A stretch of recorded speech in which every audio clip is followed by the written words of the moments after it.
खुद की मौत का मातम देखना कैसा होता होगा। ईशान चौधरी ने कभी सपने में भी नहीं सोचा था कि वो अपने ही फ्यूनरल को अपनी ही आंखों से इस तरह देखेगा। कुछ लोगों की मौतें एक भूकंप की तरह सब कुछ हिला देती हैं। ये जुलाई की वो शाम थी जब चारों ओर ईशान चौधरी की मौत का शोक छाया हुआ था। इंडियन आर्मी का शहीद स्मारक सेना की नॉर्दर्न कमांड के पीछे की पहाड़ियों में बसा था। 15 फौलादी आर्मी जवान 5-5 की 3 कतारों में खड़े थे। साथ ही इंडियन आर्मी के दूसरे जवान राइफल लिए सावधान की पोजीशन में थे। उनकी बंदूकें आसमान की ओर उठी हुई थीं। सबके चेहरे पर दुख की लकीरें साफ दिख रही थीं। तभी आर्मी ऑफिसर्स में से एक शख्स आगे आया। उसने रुआंसा होकर कहा, कमांडर ईशान चौधरी, आप हमें ऐसे छोड़कर नहीं जा सकते। फिर उसने पलटकर सभी जवानों की ओर देखकर गरजती आवाज में आगे कहा, आज तक ईशान सर किसी मिशन में फेल नहीं हुए। वो आर्मी के बेस्ट सोल्जर थे। इस तरह उनकी मौत होना कोई आम घटना नहीं है। हमें हमारे कमांडर ईशान चौधरी की मौत का बदला लेना ही होगा। हमें इंसाफ चाहिए। सभी जवान इस बात से सहमत थे, लेकिन फिर वहां खड़े एक शख्स ने भारी आवाज में सख्ती से कहा, बदला? किस बात का बदला? एक सोल्जर के लिए सबसे बड़ा सम्मान होता है युद्ध के मैदान में अपने देश की रक्षा करते हुए मरना। ईशान चौधरी ने पूरी सेना को बचाया है। उसका बलिदान हमारे देश के इतिहास में हमेशा याद रहेगा। कतार में सबसे आगे खड़े सफेद बालों और आर्मी की वर्दी पहने ये शख्स जनरल अजीत शेखावत थे। वो इंडियन आर्मी की सेंट्रल कमांड के कमांडर थे। उनके कंधे पर लगा सितारा आर्मी में उनके गुजरे वक्त की गवाही दे रहा था। ऐसा नहीं था कि कमांडर शेखावत बदला नहीं चाहते थे, लेकिन वो ऐसा नहीं कर सकते थे। वो एक आर्मी ऑफिसर थे और उनके हाथ नियमों और कायदे कानून ने बांध रखे थे। इसी दौरान वहां खड़ा एक सोल्जर खुद को संभाल नहीं सका और अपने दोस्त ईशान के शहीद स्मारक के सामने बिलख कर रोने लगा। आर्मी ऑफिसर्स का इस तरह रोना आम नहीं था, तब तक नहीं जब तक कि उनके अंदर सचमुच कुछ टूट न जाए। कुछ देर बाद शहीद स्मारक के उस मैदान में आर्मी के जवानों ने परंपरा के मुताबिक हवा में गोलियां फायर की। राइफल की गोलियों की बौछार चारों ओर गूंज उठी। ये उनके सबसे महान सोल्जर ईशान चौधरी को उनकी अंतिम सलामी थी। अलविदा सोल्जर, कहते हुए उनकी आंखों में हताशा थी। ईशान की मौत अब उनके लिए कभी न भरने वाला घाव बन चुकी थी। वहीं दूसरी ओर ईशान चौधरी शाम के अंधेरे में एक काले साए की तरह दूर खड़ा अपनी ही मौत का नजारा देख रहा था। उसके बाएं हाथ पर पट्टी थी जो एक मोटे प्लास्टर से ढकी हुई थी। उसके शरीर पर कई जगह खरोच और गहरी चोट के ताजा निशान थे। काफी देर तक वो वहीं खड़ा रहा। उसका एक झूठ उसके अपने साथियों को इतना दुख पहुंचा रहा था और वो यहां हाथ पर हाथ रखे खड़ा था।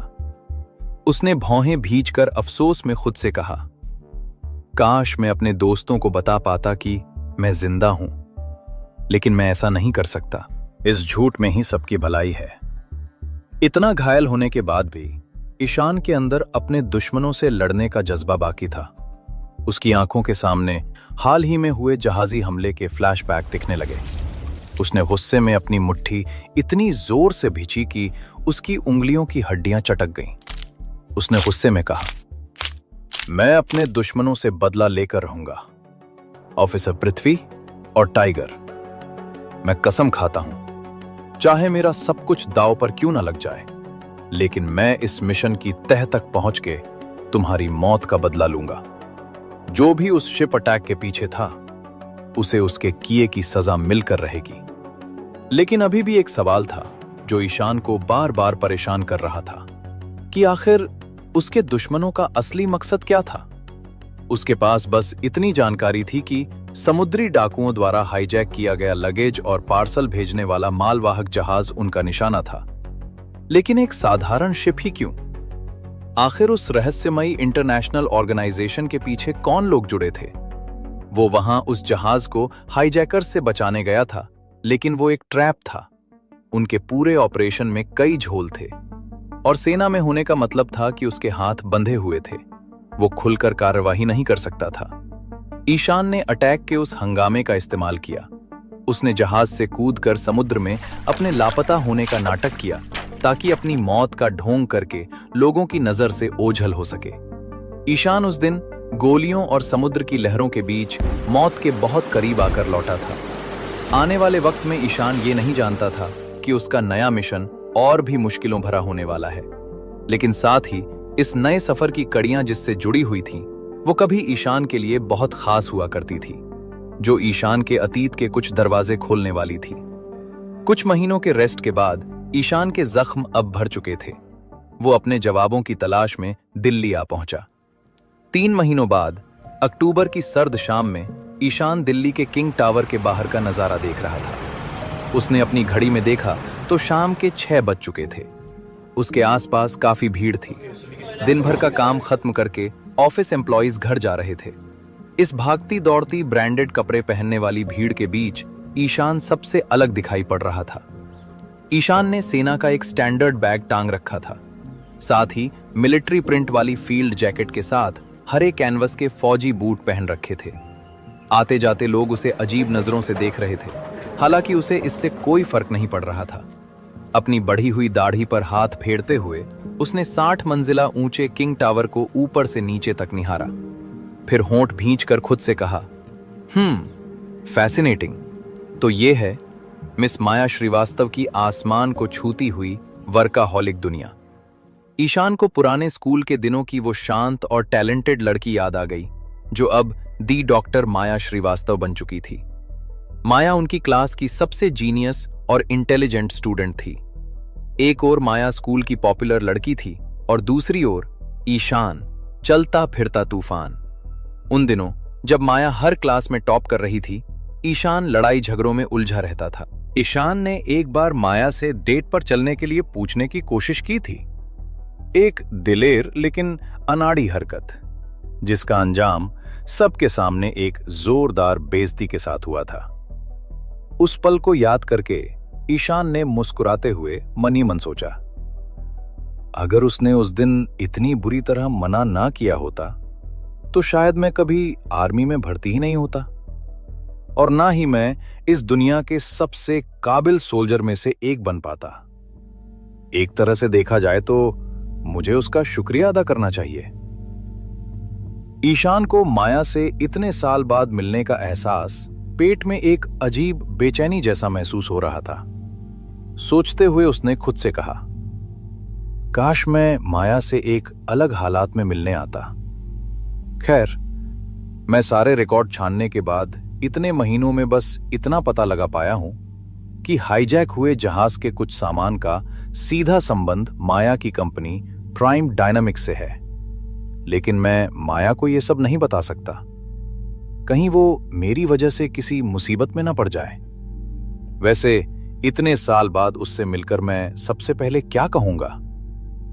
तभी अचानक ईशान को एक लड़की की घबराई हुई चीख सुनाई दी। ये क्या कर रहे हो तुम लोग? छोड़ो मुझे, छोड़ो, हेल्प! एक आदमी की कर्कश आवाज ने गुर्राते हुए उस लड़की से कहा, बुल्लड़ साहब का हुक्म है, चुपचाप गाड़ी में बैठ जा, समझी?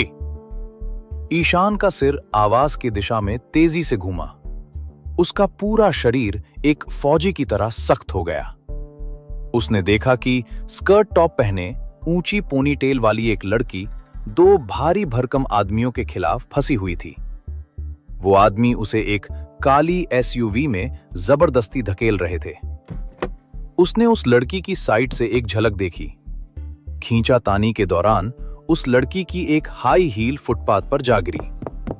कुछ ही सेकंड्स बाद कार का दरवाजा जोर से बंद हो गया। ये देखकर अफरा तफरी में भीड़ पीछे हटकर फुटपाथ के किनारों पर सिमट गई। ईशान हैरान था कि कोई भी उसकी मदद के लिए आगे नहीं आया। बिना देरी किए वो उस ओर बढ़ा, लेकिन उसके कुछ करने से पहले ही एसयूवी चल दी थी।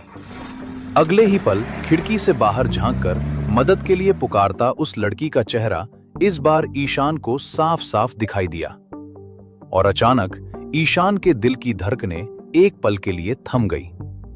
उसने हैरान होकर होठों से फुसफुसाकर कहा, माया। अगले ही पल ईशान बिजली की तेजी से सड़क पर आया। उसकी नजर किनारे पर खड़ी एक बाइक पर पड़ी। उसका मालिक फोन कान से लगाए बाइक से टिककर बात करने में बिजी था। बिना वक्त गवाए ईशान ने उसके पास जाकर जल्दबाजी में गरज कर कहा, मुझे तुम्हारी बाइक चाहिए, शी नीड्स हेल्प। उस आदमी ने ईशान को इग्नोर कर दिया। इस वक्त हर एक सेकंड जरूरी था। ईशान ने जल्दबाजी में उस लड़के को जोर से धक्का देकर सीट से नीचे गिरा दिया। फिर फुर्ती से बाइक पर सवार हो गया। काले धुएं का एक गुबार छोड़ते हुए बाइक पलक झपकते ही सड़क पर बिजली की तरह दौड़ने लगी। धूल में सना बाइक का मालिक हड़बड़ा कर उठा। वो सड़क की तरफ देखकर जोर से चिल्लाया, अबे ओए, क्या बदतमीजी है ये, चोर कहीं के, रुक। लेकिन ईशान जा चुका था। वो काली लग्जरी SUVMG रोड पर ऐसे भाग रही थी मानो सड़क पर और कोई हो ही न। कार की वजह से राह चलते लोग अपनी जान बचाने के लिए इधर उधर कूद रहे थे। ईशान तेज रफ्तार से ट्रैफिक के बीच से सांप की तरह निकल गया। कुछ ही देर में वो SUV और अपने बीच का फासला कम करने में कामयाब हो गया। उधर लग्जरी गाड़ी के अंदर माया की जान हलक में अटकी हुई थी। वो दो हट्टे कट्टे आदमियों की पकड़ से छूटने के लिए हाथ पैर और लाते चला रही थी। माया ने हांफते हुए घबराकर पूछा, चाहते क्या हो तुम लोग मुझसे? उसका चेहरा डर के कारण एकदम सफेद पड़ गया। उसकी सांसें तेज चल रही थीं। कार में बैठे एक आदमी ने अपने गॉगल उतारते हुए धमकी भरे लहजे में कहा, भुल्लर साहब को मना करने की तेरी हिम्मत कैसे हुई? कितनी बार तुझे शराफत से डिनर पर बुलाया, लेकिन तेरी अकड़ तो देखो। इसलिए अब चुपचाप बैठ जा, वरना। वो हट्टा कट्टा आदमी रघु था। उसकी आंख के कोने के पास एक गहरा घाव का निशान था जो उसकी गुंडागर्दी का सबूत बयान कर रहा था। उसने एक गंदी टेढ़ी मुस्कान के साथ माया को ऊपर से नीचे तक देखा। माया ने कांपती हुई आवाज में पूछा, आखिर कौन है ये भुल्लर साहब? रघु ने हंसकर जवाब में कहा, भोली बनने की कोशिश मत कर, तू अच्छी तरह जानती है कि हम किसकी बात कर रहे हैं। रघु की बेशर्म आंखें माया के जिस्म को घूर रही थीं। माया ने सख्ती से रघु की ओर झुंझलाकर कहा, ऐसे क्या देख रहे हो? रघु के इरादे उसकी आंखों में साफ दिख रहे थे। उसने माया को छेड़ते हुए कहा, वैसे वाकई दिल्ली की सबसे खूबसूरत लड़की हो। तुम्हें इतने करीब से देखने का मजा ही कुछ और है। क्या ख्याल है अगर मैं... माया उसकी नीयत को भांपते हुए गुस्से से चिल्लाई, अपनी गंदी जबान बंद रखो, समझे तुम? तभी एक जोरदार ब्रेक लगा और टायरों के घिसटने की आवाज गूंजी। वो लग्जरी SUV बुरी तरह एक तरफ घूमी और लगभग डिवाइडर से टकराते टकराते बची। लेकिन ड्राइवर फुर्तीला था। उसने तुरंत स्टीयरिंग व्हील घुमाया और गाड़ी को सीधा कर लिया। कार वापस सड़क पर दौड़ने लगी। लेकिन इस दौरान रघु का सिर आगे की तरफ ड्राइवर की सीट से जा टकराया था।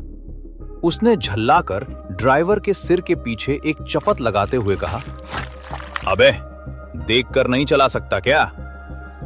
ड्राइवर ने दूसरी दिशा में इशारा करके कहा, वो एक बाइक वाला हमारा पीछा कर रहा है, उसी से पीछा छुड़ाने के चक्कर में ये हो गया। चौंक कर रघु तेजी से घूमा और उसने पीछे के कांच से बाहर देखा। तभी ईशान की गहरी दमदार आवाज हवा में गूंजी, गाड़ी रोको। रघु ने भौहें भींचकर हैरान होते हुए कहा, अब ये कौन है बे? इधर ड्राइवर ने एक्सीलेटर पर पैर दबा दिया। उधर ईशान ने भी बाइक को गोली की रफ्तार से आगे बढ़ाकर पीछा करना जारी रखा। माया हैरान परेशान सब देख रही थी। उसने पीछे की एक झलक देखी और एक पल के लिए उसे लगा कि वो बाइक चलाने वाले को पहचानती है। उसने तुरंत इस अजीब ख्याल को अपने दिमाग से झटक दिया। माया ने कंफ्यूज होकर मन में सोचा, नहीं, वो यहां दिल्ली में कैसे हो सकता है? नहीं, ये वो नहीं होगा। उसे वो दिन याद आया जब ईशान ने एक गुलदस्ता देकर उसे प्रपोज किया था और पूरे कैंपस के सामने माया ने उसकी इंसल्ट की थी। साइड मिरर में बाइक को नजदीक आता देख कार में बैठे दूसरे आदमी सलीम की आंखों में खून सवार हो गया। उसने ड्राइवर की पीठ पर थपकी देकर उससे कहा, लगता है आज मेरे हाथों एक खून होने वाला है। सुन, एक काम कर, अगले चौराहे पर स्टील फैक्ट्री तरफ मोड़ ले। उस सुनसान इलाके में कोई नहीं होगा, वहीं काम तमाम करता हूं इसका। जैसे जैसे सड़क संकरी और ज्यादा सुनसान होती गई, माया के दिल में खौफ की लहर दौड़ने लगी। जो उन दो दरिंदों के बीच फंसी हुई थी, वो पसीने से तरबतर हो चुकी थी।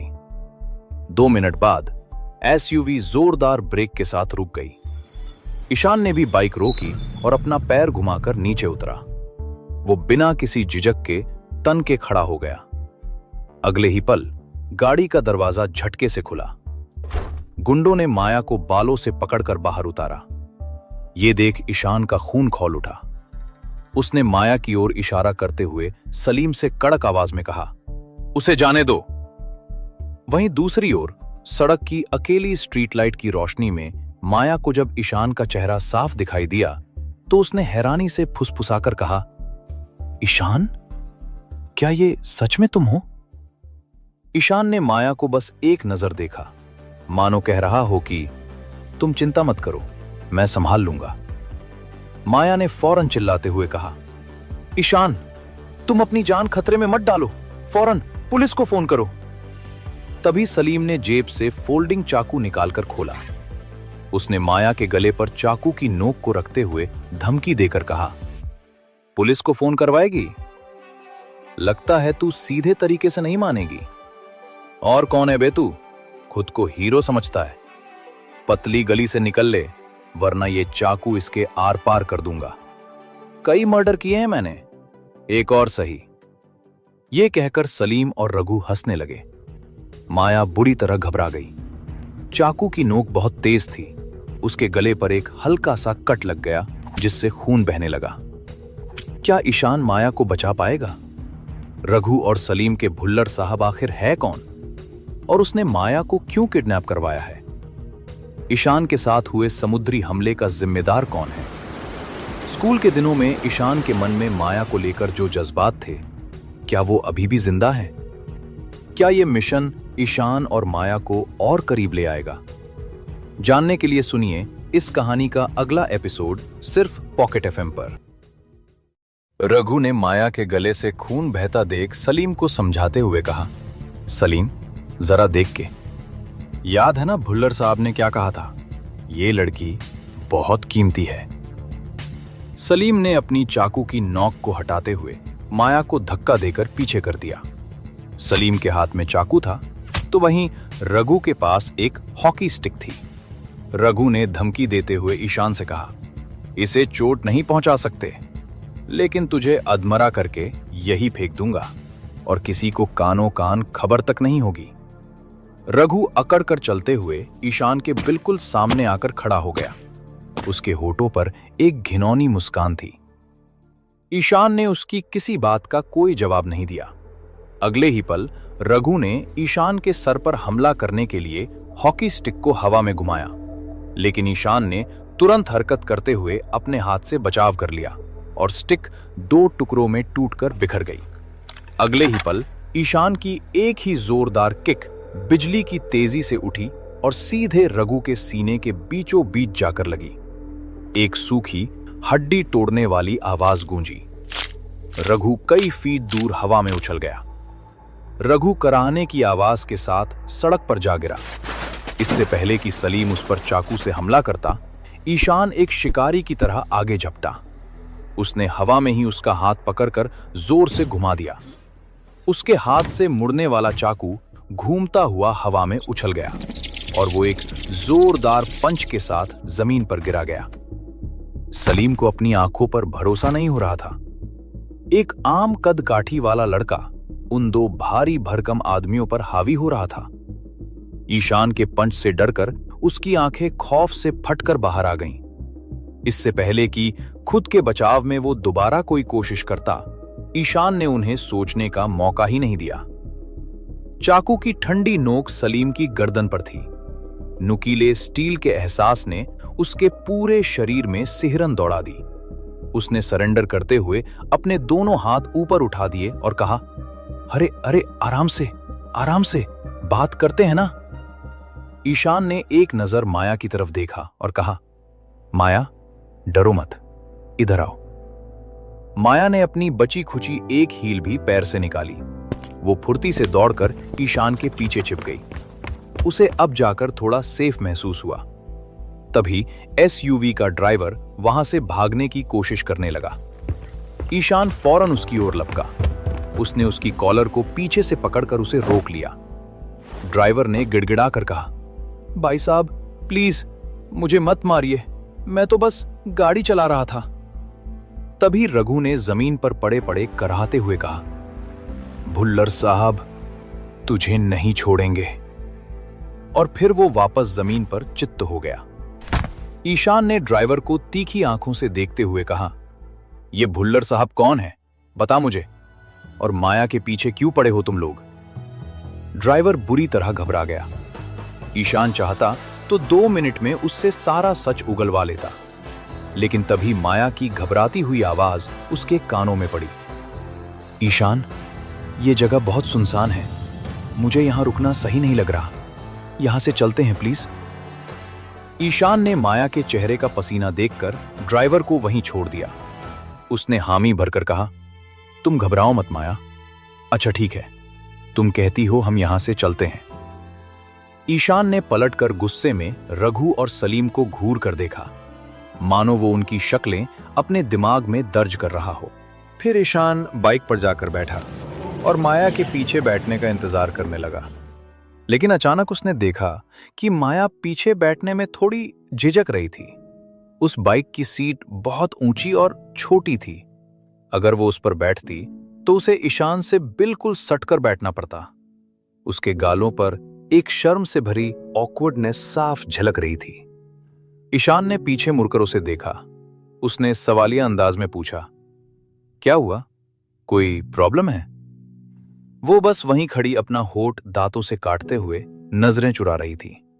माया ने मन ही मन सोचा, ओफो, ये बाइक की सीट और ऊपर से ये मेरा स्कर्ट एसयूवी में बैठते वक्त फट गया होगा। अब मैं बाइक पे कैसे बैठूं? तभी ईशान ने अपना मिलिट्री जैकेट उतारकर माया की ओर बढ़ा दिया। माया ने एक हाथ से जैकेट लिया, लेकिन उसका चेहरा शर्म से लाल हो चुका था। ईशान ने भी अनजान बनते हुए ऐसे नजरें घुमाई जैसे उसने कुछ देखा ही नहीं। माया ने जैकेट को अपनी कमर पर बांधकर बाइक पर बैठ गई। उसने अपना एक हाथ ईशान के कंधे पर रखकर सहारा लिया। अगले ही पल ईशान ने एक्सेलरेटर देकर गाड़ी को वापस किंग टावर की ओर मोड़ लिया। रास्ते में कुछ देर की खामोशी को तोड़ते हुए माया ने ईशान के नजदीक आकर धीमे से कहा, ईशान, मुझे सच में यकीन नहीं हो रहा कि ये तुम ही हो। I mean, इतने सालों बाद अचानक तुम्हारा यहां आना और फिर मुझे सही मोमेंट पर आकर बचाना। माया को ये सब एक सपने जैसा लग रहा था। उसे वो टीनेज के दिनों वाला ईशान याद आ रहा था, जो कभी स्कूल के लड़ाई झगड़ों में पड़ जाता था तो कभी गली के गुंडों से भिड़ जाता था। लेकिन उसने कभी सोचा भी नहीं था कि वो इतना माहिर हो सकता है। मानो ये कोई और ही था, एक सधा हुआ खतरनाक शिकारी। ईशान ने हल्का सा मुस्कुराकर कहा, हाँ ये मैं ही हूं माया, आई एग्री। सोचा नहीं था कि पहली मुलाकात ऐसी होगी। बाय द वे, क्या तुम्हें पता है कि ये लोग तुम्हारे पीछे क्यों पड़े थे? और ये भुल्लर साहब आखिर है कौन? माया ने कुछ सोचते हुए कहा,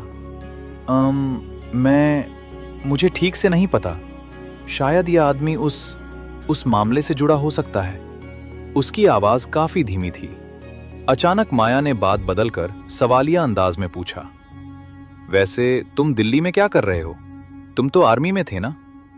ईशान ने उसकी हिचकिचाहट को भांप लिया और अपने पिछले सवाल पर जोर नहीं दिया।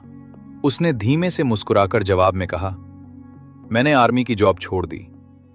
इससे पहले कि माया आगे कुछ पूछती, ईशान ने पीछे पलटते हुए चिल्लाकर कहा, अब जरा कस के पकड़ना।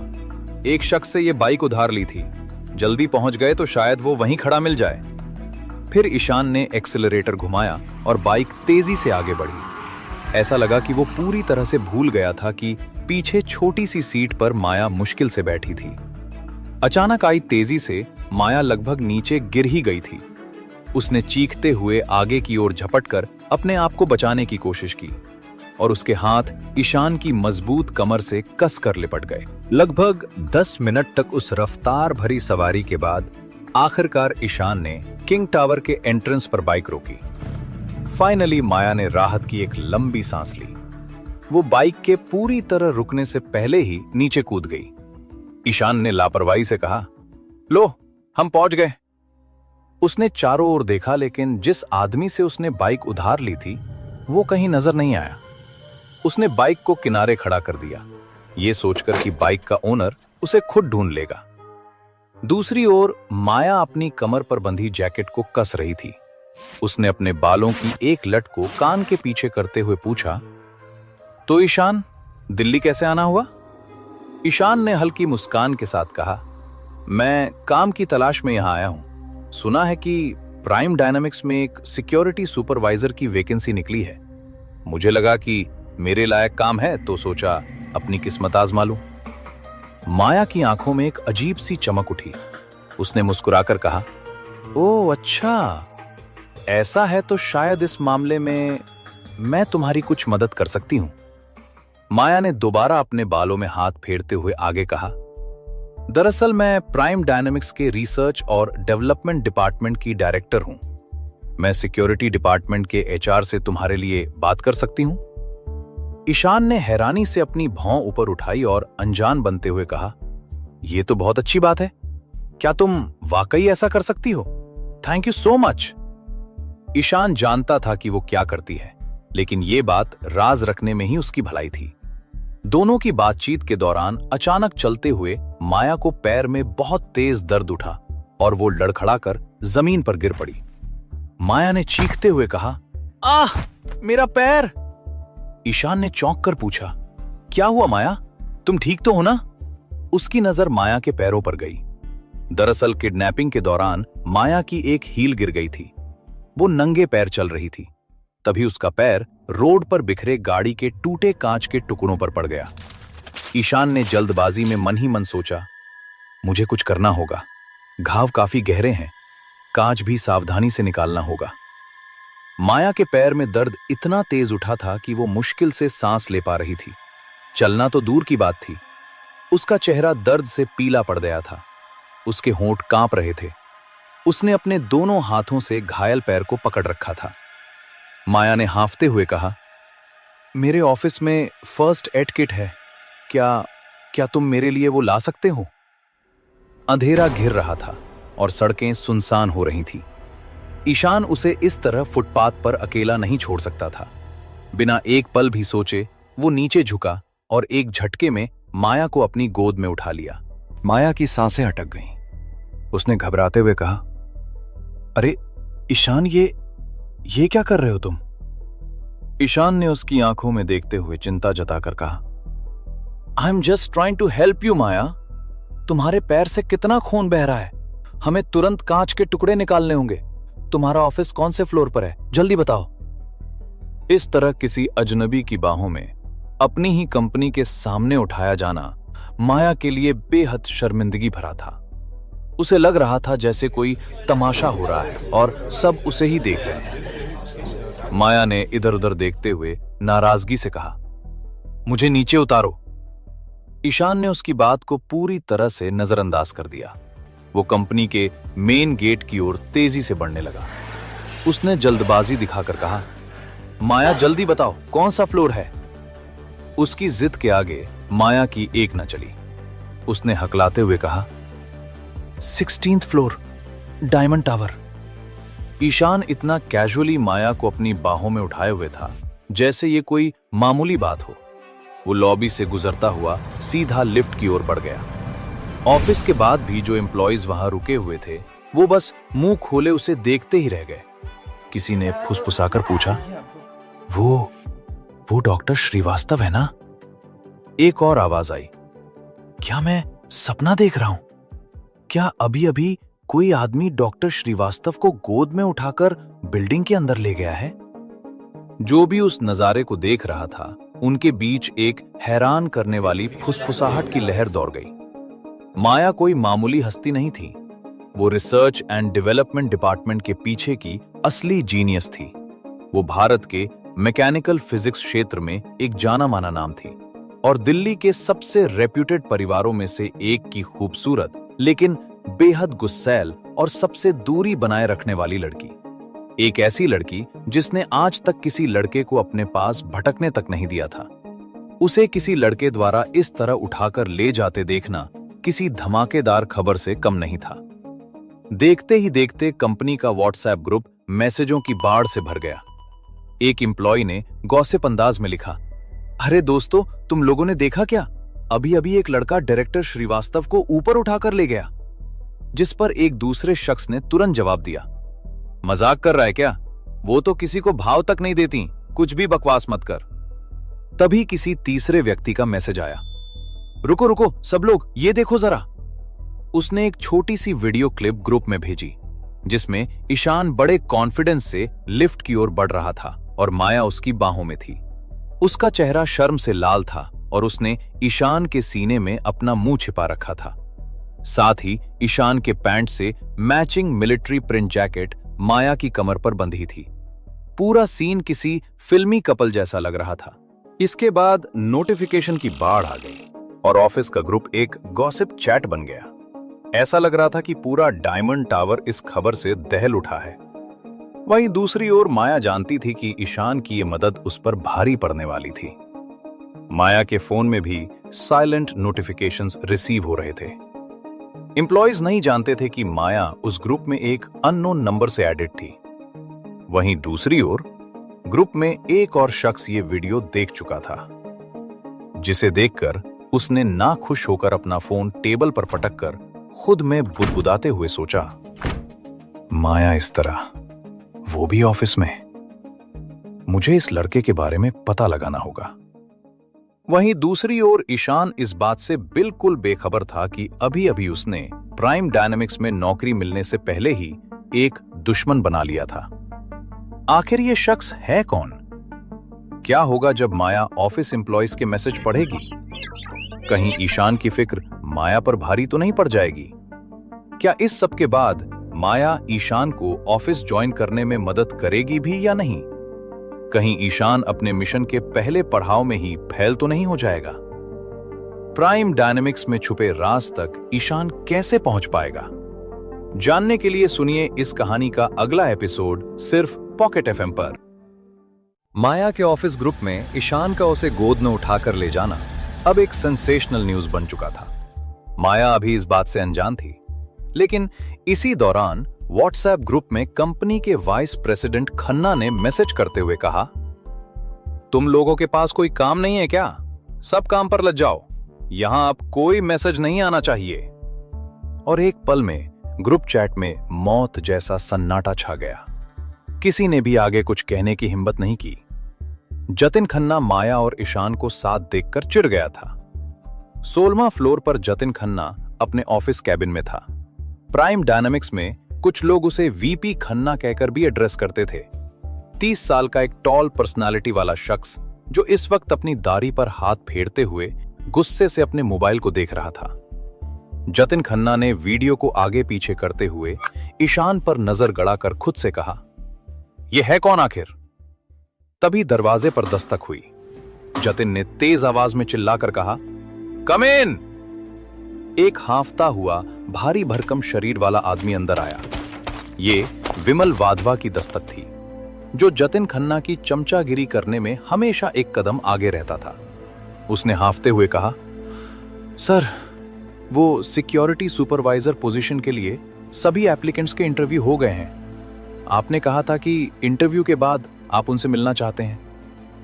जतिन बालों पर कैजुअली हाथ फेरकर सामने कांच के रिफ्लेक्शन में खुद को देखते हुए कॉलर ठीक करने लगा।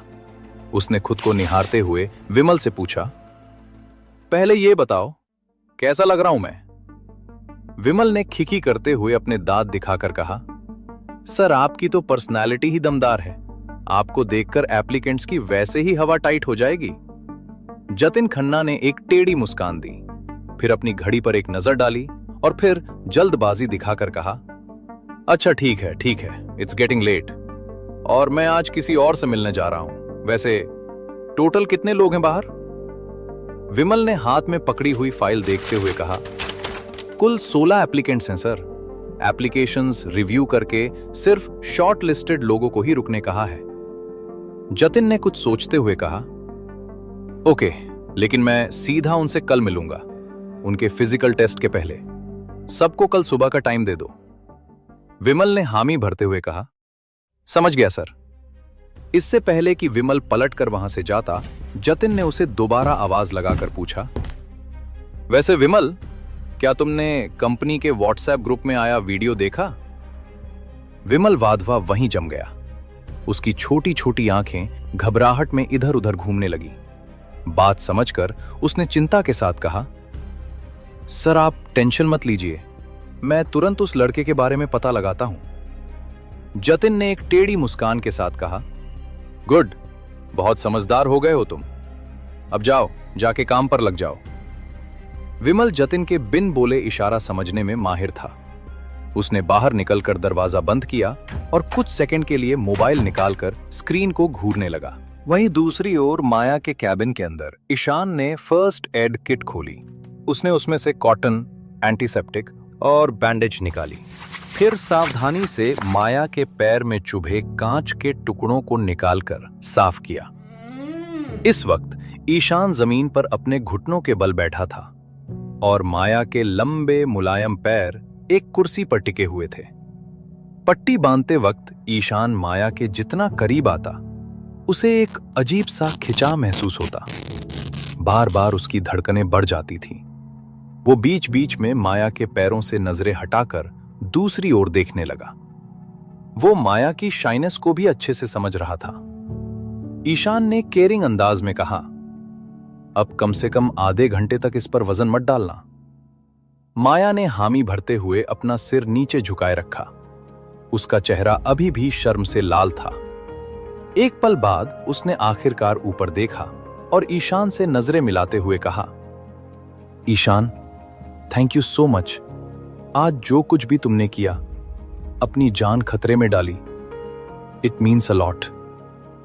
और हां, याद आया, मैं तुम्हारी जॉब के लिए मैनेजमेंट से बात भी कर लेती हूं, ताकि तुम्हें जनरल एप्लीकेशन प्रोसेस से गुजरने की जरूरत नहीं पड़े। ईशान ने मुस्कुराते हुए कहा, फिर तो मुझे भी तुम्हें थैंक यू कहना चाहिए, और अगर मुझे नौकरी मिल गई तो मैं तुम्हें सेलिब्रेट करने के लिए डिनर पर ले जाऊंगा। माया ये सुनकर हंसकर बोल पड़ी, पहले जॉब तो मिल जाने दो। अगले ही पल उसने अपनी टेबल पर रखे लैंडलाइन को उठाकर एक इंटरनल कॉल किया। उसके रुतबे को देखते हुए किसी के लिए इंटरव्यू की जुगाड़ करना चुटकियों का खेल होना चाहिए था, लेकिन इस बार उसे एक अड़चन का सामना करना पड़ा। माया ने फोन रखकर ईशान को एक माफी भरी मुस्कान दी और झेंपते हुए कहा, ईशान, आई एम सॉरी, लेकिन एक प्रॉब्लम है। तुम्हें इंटरव्यू और सभी टेस्ट देने होंगे। दरअसल बात यह है कि वाइस प्रेसिडेंट खन्ना कल टेस्ट पर्सनली ले रहे हैं और कल सुबह वो तुमसे खुद मिलना चाहते हैं। माया को समझ नहीं आ रहा था कि हमेशा मक्खन की तरह बात करने वाले जतिन को अचानक क्या हो गया था। फोन पर उसका लहजा आज थोड़ा स्ट्रिक्ट और प्रोफेशनल था। उसने ईशान से खुद मिलने पर कुछ ज्यादा ही जोर दिया था। ईशान ने हाथ हिलाते हुए कहा, नो वरीज, मैं कल चला जाऊंगा। कुछ देर बाद ईशान ने माया के पैर की ओर देखकर कहा, अच्छा सुनो, हो सके तो कुछ दिन हाई हील्स मत पहनना, वरना इस पर जोर पड़ेगा। माया ने थकी हुई मुस्कान के साथ कहा, ठीक है ईशान, मैं ध्यान रखूंगी, थैंक्स। माया ने मन ही मन सोचा, अगर आज ईशान वहां नहीं होता तो मैं बहुत बड़ी मुसीबत में पड़ जाती। मुझे लगता है उन गुंडों का भुल्लड़ साहब कोई और नहीं, विराज रंधावा ही होगा। 8-10 बार मना करने के बावजूद वो आदमी मुझसे मीटिंग करने के लिए इस हद तक चला जाएगा, मैंने कभी सोचा नहीं था। साफ था कि माया का सब्र का बांध अब टूट चुका था। विराज के बारे में सोचते ही माया की भौहें गुस्से से सिकुड़ गईं। ईशान ने देखा कि माया कुछ परेशान है। और वो बार बार अपने चोट वाले पैर को हाथ लगा रही थी। ईशान ने अपनी नाक को छूकर झेंपते हुए कहा, शायद जल्दबाजी में मैंने पट्टी बहुत कसकर बांध दी थी। तुम अनकंफर्टेबल हो रही हो, रुको मैं ठीक कर देता हूं। वो चलकर माया के पास गया। उसने धीरे से पट्टी खोली और उसे थोड़ा ढीला करके दोबारा बांध दिया। जब तक वो पट्टी बांधता रहा, माया का पूरा शरीर किसी बिजली के झटके की तरह अकड़ा रहा। वो बस उसे घूरती रही। उसकी आंखों में एक अजीब सी कश्मकश थी, जैसे वो कुछ कहना चाहती हो, लेकिन शब्द उसके होठों तक आकर दम तोड़ रहे थे। जब ईशान ने काम खत्म कर लिया, तब जाकर उसने एक हल्की सांस छोड़ी। चुप्पी को तोड़ने के लिए माया ने अपना गला साफ किया और जो मन में था वो बस कहने का सोचा। उसने झिझकते हुए कहा, ईशान सुनो, तुम अभी अभी दिल्ली आए हो और जैसा तुमने बताया कि तुम्हारे पास रहने की कोई जगह नहीं है। रात भी काफी हो गई है, तुम आज रात मेरे घर पर रुक जाओ। जैसे ही ये शब्द उसके मुंह से निकले, उसने मन ही मन खुद को कोसा, ये मैं क्या कर रही हूं? पागल हो गई हूं क्या? ऐसा नहीं था कि उसके दिल में कोई गलत इरादा था। वो तो बस अपने एक पुराने क्लासमेट से टकराई थी और उसे देखकर एक जाना पहचाना सा अपनापन महसूस हुआ था। उसने खुद को कश्मकश में समझाते हुए सोचा, लेकिन आज ईशान ने गुंडों से मेरी जान बचाई है, इतना तो मुझे करना ही चाहिए। ईशान का चेहरा एक चौड़ी बेफिक्र मुस्कान में खिल उठा। उसने किसी बच्चे की तरह खुशी से सिर हिलाकर कहा, अरे वाह, सच में? It would be a great help. वैसे भी यहां के होटलों के दाम तो आसमान छू रहे हैं। वो इस वक्त बहुत थका हुआ था और उसे ठीक इसी चीज की जरूरत थी। और वहीं माया यही सोच में थी कि अब भले वो खुद को कुछ भी समझा ले, तीर कमान से निकल चुका था। अब वो उसे मना नहीं कर सकती। उसने मन में सोचा, सुबह होते ही सबसे पहले मैं ईशान के लिए कंपनी के गेस्ट हाउस में कोई इंतजाम कर दूंगी। उसे अचानक वो दिन याद आ गया जब ईशान ने उसे प्रपोज किया था और माया ने उसे खरी खोटी सुनाई थी। ये सोचकर ही वो शर्म से पानी पानी हो गई।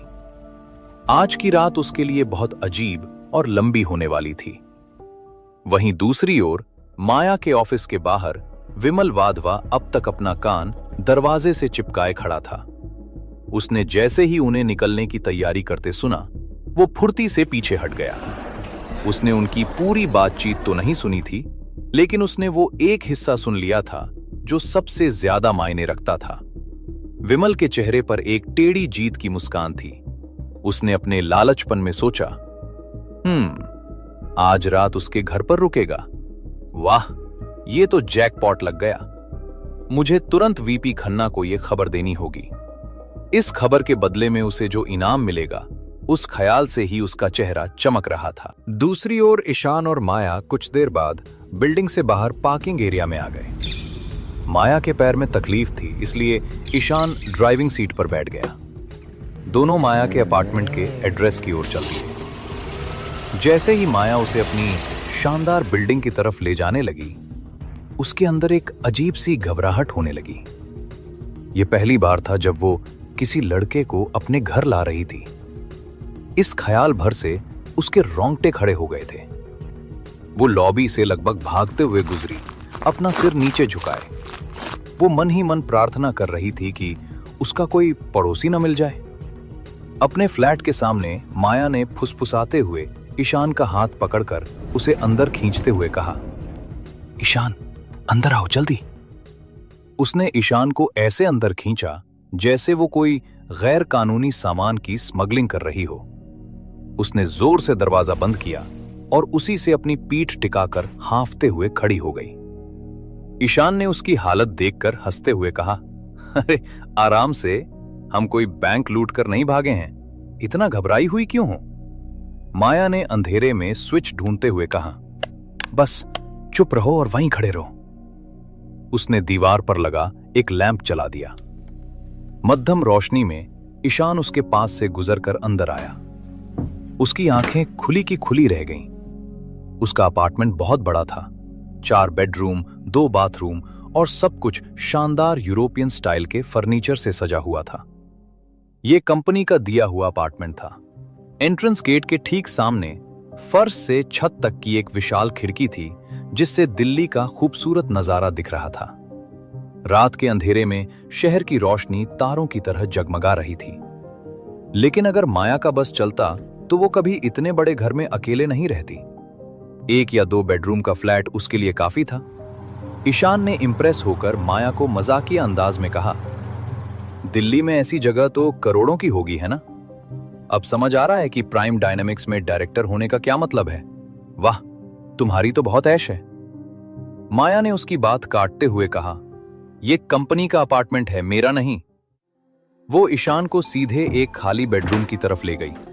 माया ने कमरा दिखाते हुए कहा, आज रात तुम यहां रह सकते हो। न जाने अगले पल माया को क्या सुझा, उसने ईशान को हल्की धमकी भरे अंदाज में कहा, और सुनो, कोई जासूसी नहीं, किसी भी चीज को हाथ मत लगाना और अपने हाथ अपने पास रखना, समझ गए? ईशान ने नाराज होने का नाटक करते हुए कहा, अरे फिक्र मत करो, आखिर तुमने मुझे किस तरह का आदमी समझ रखा है? माया ने आंखें घुमाते हुए सरकास्टिक अंदाज में जवाब दिया, उसी तरह का जिससे मुझे कोई हैरानी नहीं होगी। इस छोटी सी नोक-झोंक ने उसे स्कूल से जुड़ी एक बात याद दिला दी। माया ने टॉपिक बदलते हुए कहा, वैसे तुम्हारी टाइमिंग बहुत अच्छी है। कबीर वर्मा याद है तुम्हें, हमारा पुराना क्लास प्रेसिडेंट? दिल्ली में एक रीयूनियन कर रहा है। उसने अभी अभी ग्रुप में पोस्ट भेजा है, तुम्हें भी आना चाहिए। लेकिन ईशान का ध्यान कहीं और था। उसकी आंखें किसी शिकारी की तरह कमरे के चारों ओर घूम रही थी। उसके हाथ में एक कॉम्पैक्ट बग स्वीपर था, जिससे वो कमरे में किसी जासूसी डिवाइस के होने की जांच कर रहा था। अचानक माया ने हैरान होकर कहा, ये तुम क्या कर रहे हो? और ये तुम्हारे हाथ में क्या है? ये सुन ईशान ने घबरा कर सोचा, कहीं मैंने स्कैनिंग करने में कोई जल्दबाजी तो नहीं कर दी? अगर माया ने यह देख लिया तो मैं इसका कोई झूठा एक्सप्लेनेशन भी नहीं दे पाऊंगा। क्या ईशान को मजबूरन अपने मिशन का राज माया के सामने खोलना पड़ेगा? आखिर ये भुल्लर साहब नाम का शख्स माया के पीछे क्यों पड़ा है? क्या वो माया को पसंद करता है या बात इससे कहीं ज्यादा है? माया ने ईशान को भुल्लर साहब के बारे में ज्यादा कुछ क्यों नहीं बताया? क्या माया के भी अपने कुछ राज हैं जो वो छुपा रही है? वीपी खन्ना पहले ही ईशान से चिढ़ चुका है। क्या अब ईशान कंपनी का सिक्योरिटी सुपरवाइजर बन भी पाएगा या नहीं? जानने के लिए सुनिए इस कहानी का अगला एपिसोड सिर्फ पॉकेट एफएम पर।